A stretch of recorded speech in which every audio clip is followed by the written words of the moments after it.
Real with you guys. This is my like 11th try of trying to record this audio. It's been almost 3 hours just recording and trying to find the right audio, the right recorder. The inbuilt audio recorder for the software doesn't work unless I have it all timed to a 5 interval where it changes the slide every 5 seconds, and it's so frustrating. And I don't know, like, when I watch these videos that are uploaded onto YouTube, they're all so perfect, and I wonder, like, how many hours do they put into it? How frustrating? How many times they scream at the computer out of frustration? I'm always screaming at this computer. I'm wondering if my my Korean neighbors are gonna start shouting at me in South Korean and South Korean. But yeah, it's so frustrating. It is so frustrating to do, just to try to put these videos, to try to do something you've never done in a medium you've never done before.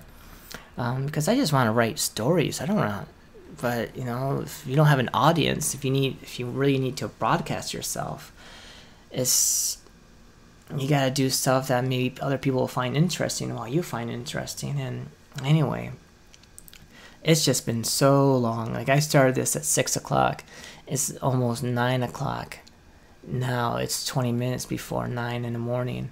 And it's just been this long ordeal of trying to record the voice onto the audio.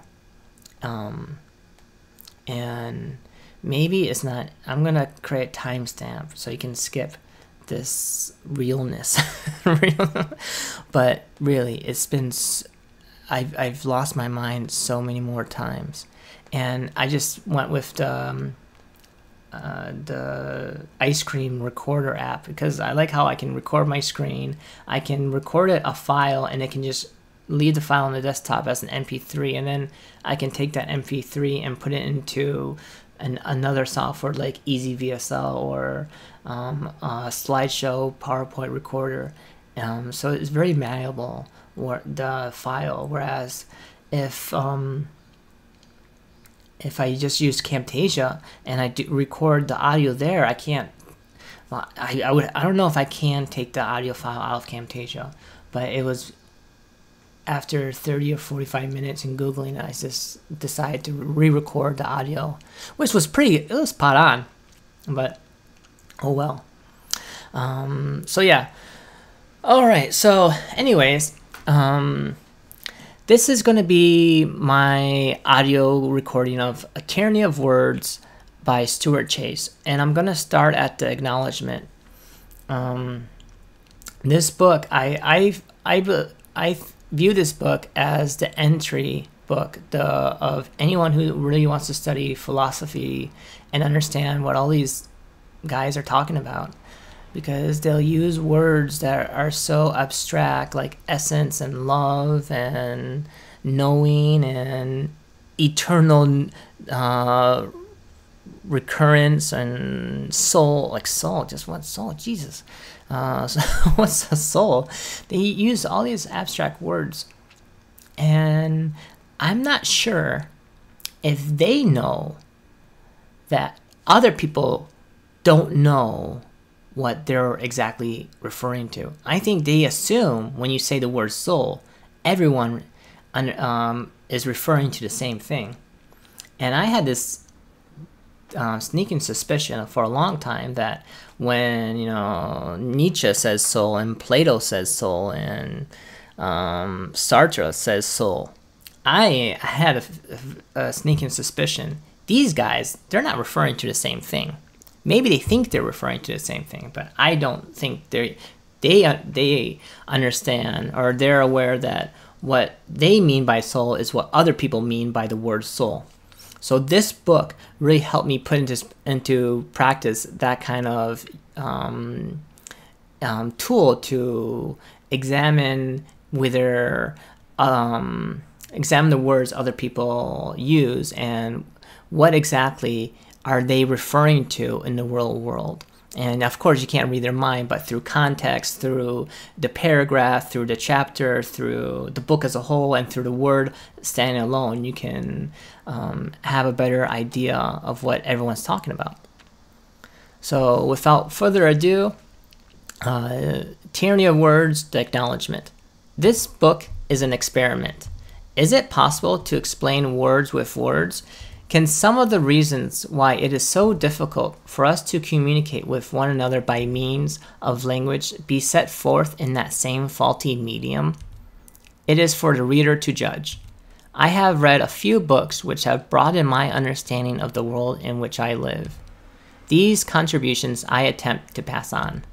To them I have added much illustrative material and a few conclusions of my own.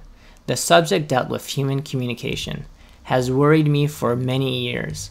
I believe it worries every person who thinks about language at all. Does B know what A is talking about? Does A himself know clearly what he is talking about? How often do minds meet? How often do they completely miss each other? Now, this is the problem in politics today, or in society today, where we don't want our minds to meet. We're just always missing each other and calling each other, racist that or sexist this, and we never try to understand what the other person is saying, especially when they invoke strong, visceral reactions inside us. How many of the world's misfortunes are due to such misses? As a result of this uneasiness, I long ago formulated a few rules which I tried to follow in my writing and talking. They were on the edge of the subject which concerns us in this book. In due time, I found certain men who had penetrated boldly into the heart of the subject, equipped with tools of analysis, more sharp than any I had used. I followed behind them here. I do not tell all that they tell, because I do not understand all that they tell. So this is not a full and careful account of the findings of other explorers into the jungle of words, but only an amount of what I had found personally, illuminating and helpful. To Alfred Korzybski, C.K. Ogden, I.A. Richards, and P.W. Brigman. I tender my profound gratitude for the help they have extended, and ask their indulgence for what I have left unsaid. To E.T. Bell, Lancelot Hogben, Thurman W. Arnold, E.S. Robinson, Jerome Frank, Walton Hamilton, Henshaw Ward, that's a cool name, and others quoted in the text, I am only less indebted. The manuscript has been read and criticized in whole, or in part by Walter N. Polakov, John and Francis Gunther, Dr. and Mrs. Hugh H. Darby, Bassett Jones, Raymond Graham Swing, and Morris Ernst. My debt to them is great. H.M. Fain and Beverly McGee, that's a fun name, typed the entire manuscript twice and contributed various valuable suggestions. My son Robert Harkfill Chase consented to act the part of guinea pig, marking in green pencil those portions of the manuscript not clear to him. A boy of 21.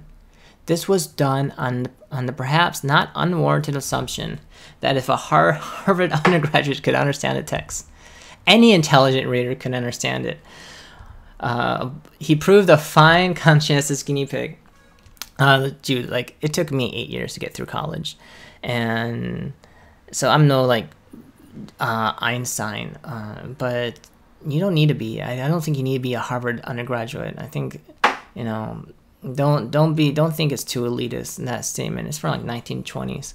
Once you understand this very simple principle of trying to find the referent, trying to find what your word refers to in the real world, not in the world inside your head, or maybe in the world inside your head. That's the technique, and that's one of them. You'll be able to develop so much peace in your life and feel so much more empowered by how language bridges understanding between you and whoever you're interacting with. Okay, back on track, and I am grateful to him. My wife, Marion Tyler Chase, has given unsparingly of her time and critical intelligence in reading, revising, and documenting the manuscript. My gratitude to her is greatest of all. Mr. Holby Baker, my old tomcat, has been most amiable in allowing himself and his affairs to be inquired into during the course of this study. As you will see, he comes close to being the hero of the story. Finally, I should like emphatically to point out that the semantic discipline as set forth in these pages is concerned primarily with objective relationships between the individual and the outside world, between the me and the beyond me, into those subjective relationships inside the me, the psychological domain of motives, association paths, complexes, fixations, and the rest I have not seriously ventured. That's going to be very confusing. And one of the techniques I used when I was in 8th grade and I was reading books I didn't really understand, I would just read it and keep reading it until I understood it. So I wouldn't reread passages over and over and over again. I would just read it once, and maybe if I don't understand something, I would highlight it. But I would just keep going. I would not stop. So if you go and read some of those like the psychological domain of motives, just pass it and you go back to it. Write a note, and like if you have a binder, leave a note, and you can go back to it later. Just you want this exposed to your mind. The subconscious will work out all the understandings later, and it will come up to you through maybe a sudden awareness. But don't stop. Don't let your frustration stop you.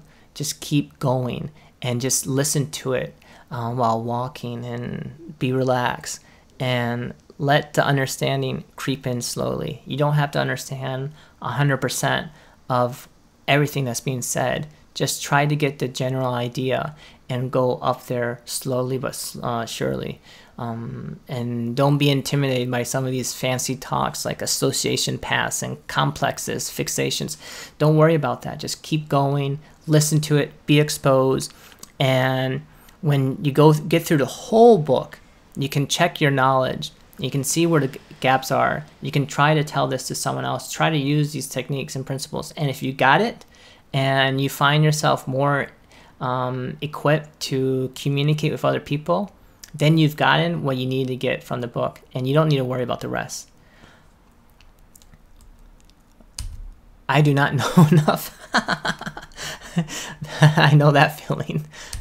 The field of semantics, broadly interpreted, includes this area. Subjective relations affect many of the problems, which I have here considered from the point of view of communication.